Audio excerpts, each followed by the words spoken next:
pessoal, eu estou aqui para a gente falar sobre corrente elétrica. Antes de mais nada, eu vou entender a corrente elétrica fazendo uma analogia com vocês, beleza? Então, quando eu defino corrente, eu estou pensando em algo em movimento, ordenado, organizado, beleza? Quando a gente falar corrente elétrica, a gente vai definir as cargas elétricas por um condutor se organizando e movimentando num determinado sentido, beleza? Bom, como que a gente vai fazer isso? Eu tenho aqui um condutor e esse condutor, ele não tem corrente elétrica.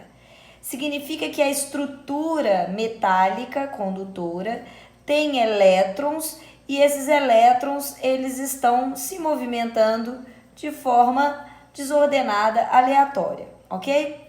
O que eu preciso é organizar essa movimentação. Bom, eu vou trazer aqui uma garrafa com água e quando eu coloco essa garrafa com água numa posição horizontal, eu até consigo perceber a movimentação da água que está aqui dentro, mas é um movimento aleatório, ó. Ela vai se mexer como se fosse esses elétrons pelo fio condutor se movimentando de forma aleatória. Quando eu desejo movimentar a água por essa garrafa de forma ordenada, eu posso fazer isso desde que eu consiga colocar diferentes potenciais gravitacionais nas extremidades dessa garrafa. Então, quando eu coloco essa garrafa inclinada, significa dizer que eu tenho dois pontos, o ponto do superior da garrafa e o inferior, de diferentes alturas, diferentes níveis, e eu interpreto isso como um potencial gravitacional, ok? Eu tenho aqui uma diferença de potencial gravitacional, o que provoca a movimentação organizada da água que está ali dentro. É bem parecido com o que eu vou tentar fazer aqui para explicar a corrente elétrica. Por esse condutor eu não tenho água, eu tenho cargas elétricas, eu coloquei aqui a posição de elétrons. Inicialmente eu tenho movimentação aleatória desses elétrons e eu não tenho esse fio conectado a nada, nenhuma das pontas eu consigo estabelecer uma diferença de potencial. Quando eu coloco esse fio, eu vou enxergar aqui conectado a uma fonte. Essa fonte de tensão pode ser uma pilha ou uma bateria. Eu consigo estabelecer uma diferença de potencial fornecida por essa fonte. A fonte ela me fornece o que eu chamo de tensão elétrica ou DDP, medida em volts, ok? Então, se eu localizo a saída do polo negativo dessa fonte como um ponto A e a saída do polo positivo dessa fonte como um ponto B, eu estabeleço, conectando esse fio, que eu tenho aqui um potencial A e aqui eu tenho um potencial B. Isso faz com que os elétrons que estão aqui dentro desse fio, eles consigam se movimentar de forma ordenada. Eles são cargas negativas, vão buscar a ordem do polo positivo e aí eu deixo de ter um movimento aleatório e passo a estabelecer o que a gente vai chamar de corrente elétrica. Então, corrente elétrica nada mais é que a movimentação dessas cargas pelo meu condutor de forma ordenada, ok? Eu represento aqui do lado, ó, como se eu estivesse vendo o meu condutor, o meu fio condutor, conectado a uma fonte de tensão, os polos positivos e o polo negativo. Coloquei uma lâmpada aqui só para ver a passagem da corrente elétrica nesse sistema, ok? Se eu pergunto a vocês qual é o sentido que os elétrons desse condutor vão percorrer esse fio, eu vou dizer que os elétrons são cargas negativas, eles tendem a buscar o polo positivo, certo? Só que esses elétrons, eles não são um sentido de só entrar pela fonte. Aqui dentro dessa fonte, se eu usar uma pilha ou uma bateria, acontece uma sequência química, uma reação química, que libera elétrons pelo polo negativo, ok? A gente não entra em detalhes, vocês aprendem isso na química, mas a ideia é de que esse polo negativo, que a gente conhece como anodo, libera elétrons a partir de uma reação que está acontecendo ali de oxidação, beleza? Bom, esses elétrons que entraram, então, o mesmo número de elétrons que entrou pela fonte no polo positivo é o número de elétrons que vai ter saída pelo polo negativo. Esse é o sentido real dos elétrons. A gente vai ter uma convenção para colocar a representação da corrente elétrica. A corrente elétrica, eu vou chamá-la de I. E ela não obedece o sentido real dos elétrons, ela segue no sentido contrário.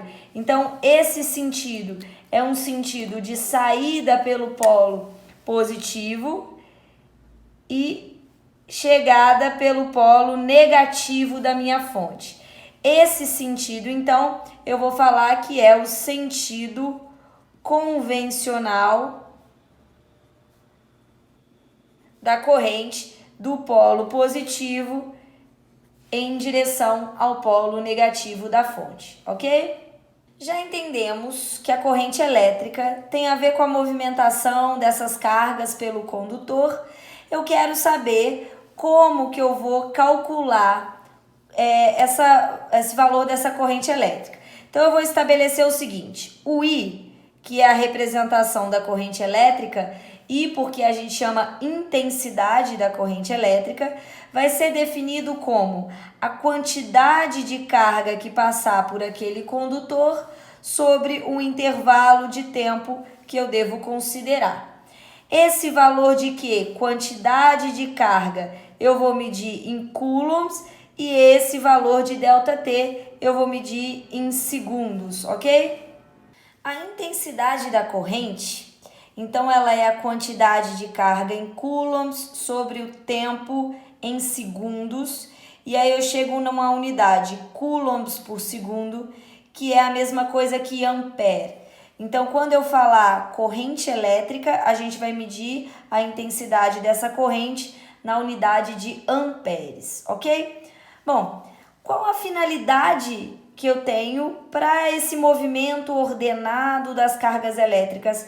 Por que a gente está estudando esse movimento ordenado? Para que a minha intenção é fazer essa organização? Bom, a gente tem os chamados efeitos da corrente elétrica, tá? Alguns efeitos dessa passagem de carga organizada. É o efeito Joule, efeito químico, fisiológico, magnético e luminoso. A gente vai explicar a ideia de cada um deles. O efeito Joule, no momento, para mim, é o mais importante.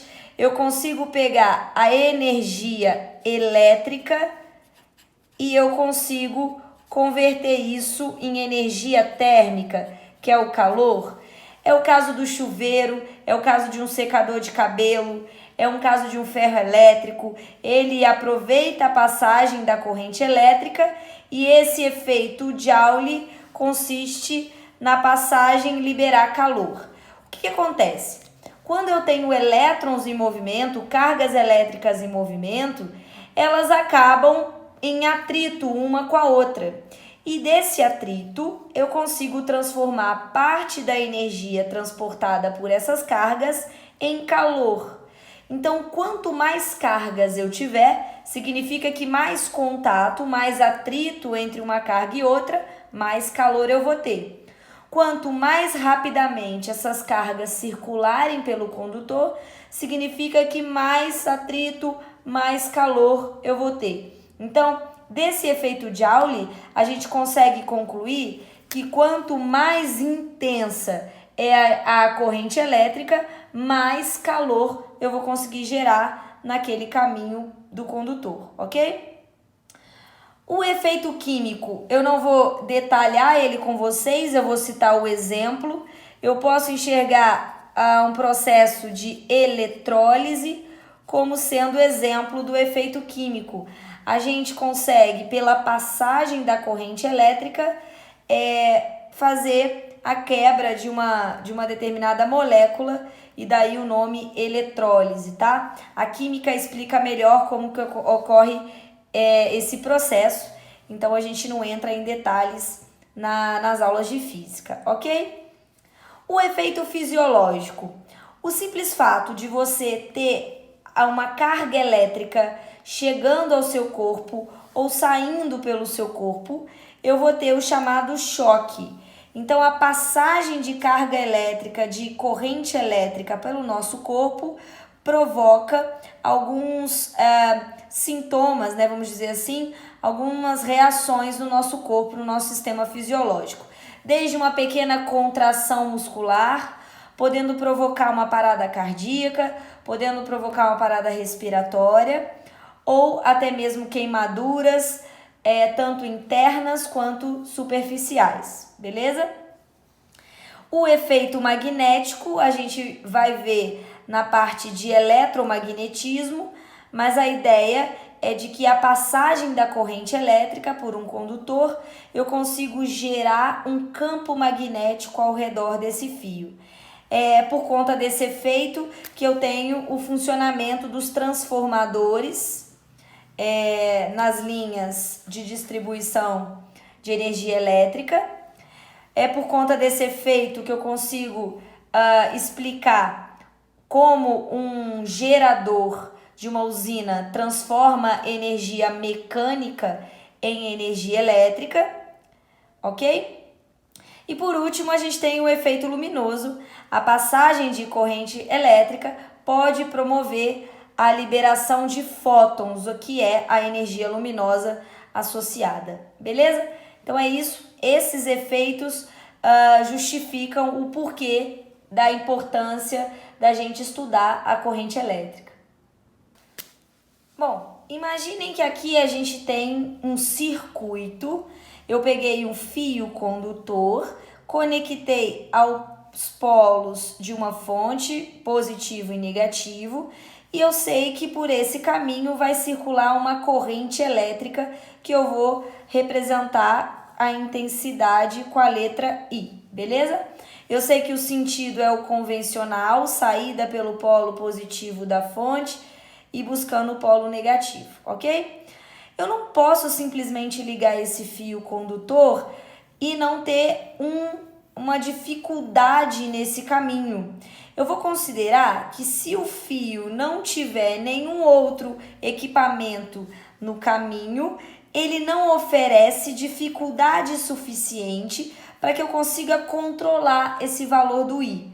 Então, o que a gente faz? Eu conecto nesse caminho um obstáculo, que seria esse R, a resistência.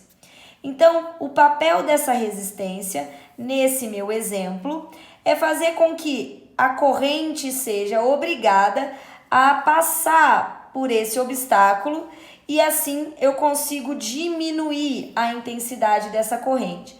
Quanto maior a resistência, significa maior a dificuldade que as cargas vão encontrar para poder circular. Então, quanto maior a resistência, menos intensa será a corrente elétrica conectada nessa fonte. Eu preciso fazer isso porque muitas das vezes a corrente elétrica em alta intensidade promove um excesso de atrito e um excesso de calor. Superaquecendo todo esse circuito, eu posso ter um acidente. Então, eu tenho que saber qual a resistência é melhor para eu colocar nesse caminho e controlar o valor do I, que seria a intensidade da corrente elétrica. Beleza? Em contrapartida, a fonte, ela vai me dar uma diferença de potencial. E se eu desejo manter o mesmo caminho, a mesma resistência, eu posso pensar em trocar a fonte e alterar, consequentemente, o valor da intensidade da corrente. Como que isso funciona? Quanto maior a diferença de potencial, mais cargas vão querer circular por esse condutor. Então, significa que se eu aumentar o valor ali da diferença de potencial, eu vou ter maior valor para a corrente elétrica, ok? Então, eu relacionei como que a corrente muda conforme eu altero a resistência, mantendo a mesma fonte, e como que a corrente muda em função da mudança da fonte, mantendo o mesmo caminho, a mesma resistência. Para que vocês consigam interpretar todos esses parâmetros, o interessante é você falar que resistência é uma medida que vai representar para você a dificuldade que esse caminho oferece para a passagem da corrente. Então, quanto mais resistência eu tenho, eu interpreto mais dificuldade para a corrente passar por esse circuito. Para a gente fechar essa ideia da corrente, eu vou representar por meio de um gráfico relacionando intensidade da corrente e tempo, a chamada corrente alternada e a corrente contínua. Vou falar da corrente contínua primeiramente. Ela é um valor constante. Então, esse gráfico ele vai ser representado de forma linear e constante. Quais são as fontes que fornecem esse tipo de corrente? Pilhas e baterias, por exemplo, tá? Que seriam as fontes dos circuitos que a gente vai estudar. Quando eu tenho a corrente alternada, eu não tenho um gráfico linear. Eu vou ter uma função que representa para mim essa corrente variando ao longo do tempo, tá? E aí, o que eu posso dizer? Que eu vou alternando o sentido da corrente. Ora ela assume valores positivos, ora ela assume valores negativos. Vai ter instantes em que essa corrente chega a zero, essa corrente cresce e decresce. Bom, qual que é a ideia? Se essa corrente for alternada, é o que a gente fornece nas tomadas, nas nossas residências, eu tenho que a fonte, a tomada, imagina com 2 pinos, como se fosse a diferença de potencial. Essa corrente, ela vai num sentido, aumentando o seu valor até atingir um pico, depois ela vai diminuindo até zerar. Depois ela inverte o sentido, ela volta no sentido inverso. Então ela fica fazendo assim, ó. É uma corrente que oscila, alternando o sentido de circulação dentro do meu sistema, operando através da fonte que a gente tem nas tomadas, beleza?